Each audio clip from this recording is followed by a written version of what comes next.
उषा के दो बेटे थे, ऋषभ और सुनील। ऋषभ उसका सौतेला बेटा था। उषा हमेशा ही अपने सगे बेटे सुनील को ज्यादा प्यार करती थी। सुनील की शादी हो चुकी थी और ऋषभ की शादी भी निशा नाम की लड़की से हो जाती है। उषा सुनील की पत्नी कीर्ति को ज्यादा प्यार करती थी। एक दिन वो अपनी बहू कीर्ति के लिए साड़ी ले आती है। ये लो बहू, तुम्हारे लिए साड़ी लाई हूँ। कल पड़ोस की शादी में जाना है ना, तुम यही पहन कर चलना। तभी वहां ऋषभ आ जाता है। अरे माँ, तुम निशा के लिए साड़ी नहीं लाई? वो भी तो कल शादी में जाएगी ना? हाँ हाँ, वो भी जाएगी, पर उसके पास तो काफी साड़ी होंगी ना। अभी अभी तो शादी हुई है तुम दोनों की, तो उसी में से कोई पहन लेगी वो। ऋषभ ये सुनकर उदास हो जाता है। तब निशा कहती है, आप उदास क्यों होते हो जी? सही तो कह रही हैं मम्मी जी। मेरे पास तो बहुत साड़ियां हैं और सारी की सारी नई हैं। मैं उन्हीं में से कोई पहन लूंगी। वो बात नहीं है निशा। माँ मेरे साथ तो सौतेला व्यवहार करती ही थी, पर मुझे लगता था कि मेरी पत्नी के साथ वो ऐसा कभी नहीं करेंगी, पर आज उन्होंने तुम्हारे साथ भी वैसा ही व्यवहार किया। ऋषभ उदास होकर अपने कमरे में चला जाता है। ऋषभ को उदास देखकर निशा को अपनी सास पर बहुत गुस्सा आता है। एक दिन उषा सुनील को कुछ पैसे दे रही होती है। ले बेटा सुनील, ये कुछ पैसे रख ले और बहू को कहीं घुमा लिया। जी मम्मी जी। सुनील वहां से चला जाता है। मम्मी जी, आपने इन्हें तो कभी पैसे नहीं दिए। ऐसा सौतेला व्यवहार आप क्यों करती हैं? बहू, ये किस तरह से बात कर रही हो तुम अपनी सास से? कोई ऐसे सवाल करता है कि अपनी सासू से? सास, अरे जिस दिन से मैं इस घर में आई हूं ना, आपने तो मुझे अपनी बहू माना ही नहीं। हमेशा कीर्ति भाभी के लिए ही सब कुछ लाती हैं। मुझे तो आज तक आपने कुछ दिया ही नहीं। क्या मैं जानती नहीं कि आप ऐसा क्यों करती हैं? देख निशा, तू अपना काम कर, समझी? मेरे से बहस करने की कोई जरूरत नहीं है। तभी वहां ऋषभ आ जाता है। निशा, माँ से ऐसे बात नहीं करते। तुम जाओ अपने कमरे में। हाँ हाँ, जा रही हूँ। मुझे भी इनसे बात करने का कोई शौक नहीं है। निशा अपने कमरे में चली जाती है और ऋषभ भी वहां आ जाता है। निशा, तुमने माँ से क्यों झगड़ा किया? क्योंकि आप तो कुछ कहते ही नहीं, बस चुपचाप सहते रहते हैं। किसी को तो आवाज उठानी होगी ना। कोई बात नहीं निशा, तुम गुस्सा मत करो, शांत हो जाओ।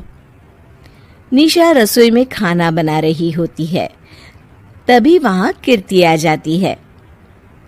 निशा, तुम मार्केट से ये सामान ले आओ। मैं क्यों जाऊं? आप ही तो जा सकती हो ना। दिख नहीं रहा कि मैं खाना बना रही हूँ? हाँ तो क्या हुआ, खाना बनाने के बाद चली जाना। हाँ हाँ, खाना भी मैं ही पकाऊं, बाजार जाकर सामान भी मैं ही ले आऊं। खुद तो कुछ करोगी नहीं, है ना? ओहो, जुबान तो देखो कैसे चल रही है। सुनो, तुम अभी आई हो इस घर में, तमीज में रहो, वरना सासू माँ से कहकर मायके भिजवा दूंगी तुम्हें। हाँ। ओह, हाथ लगाकर दिखाओ मुझे, देख लूंगी।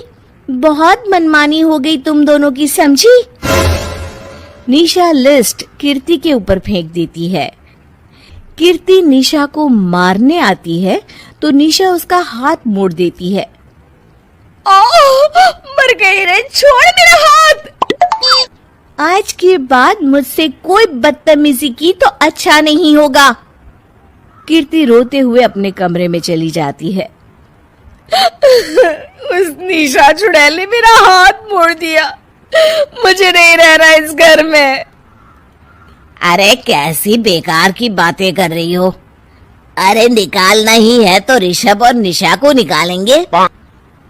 नहीं, मुझे अलग घर चाहिए। कान खोलकर सुन लीजिए, हम दोनों इस घर से जल्द जाएंगे। आप नए घर का इंतजाम कीजिए बस। मैं इन दोनों के साथ ज्यादा नहीं रह सकती। हाँ वैसे मैं भी कुछ दिनों से सोच रहा था। अच्छा हुआ तुमने कह दिया। मैं माँ को भी बता देता हूँ। माँ, वो क्या करेंगी तुम्हारे साथ जाकर? मैं चाहती हूँ कि तुम और मैं, बस हम दोनों ही कहीं शिफ्ट हो जाएं, इस सब झमेले से दूर। अरे पर माँ को यहाँ छोड़कर इस तरह से जाना ठीक नहीं रहेगा कीर्ति। वैसे वो तुम्हें कितना प्यार भी तो करती हैं। नाम का ख्याल रखती है, क्योंकि तुम सगे बेटे हो ना, इसलिए। तुम अगर सौतेले होते तो मेरे साथ भी ऐसे ही सलूक करती जैसे अभी तुम्हारे सौतेले भाई और उसकी पत्नी से करती है।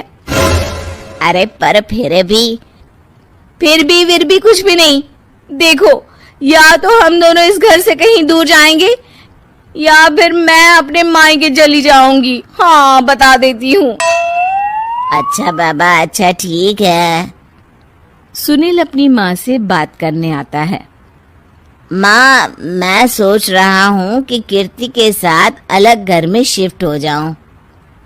अरे वाह बेटा, ये तो बहुत अच्छा सोचा है तुमने। कब शिफ्ट होना है हमें? मैं भी पैकिंग कर लेती हूँ। अब नहीं माँ, मैं और कीर्ति ही जाएंगे बस। आप तो यहीं रहो, ये पुश्तैनी घर भी है ना आपका। अरे बेटा, तू तो मेरा सगा बेटा है। तू ही मेरे साथ ऐसा कर रहा है। मुझे अपने साथ ले जा बेटा। तभी वहां कीर्ति आ जाती है।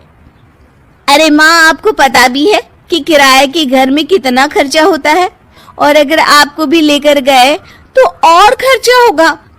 आप तो बस यहीं रहो इसी घर में।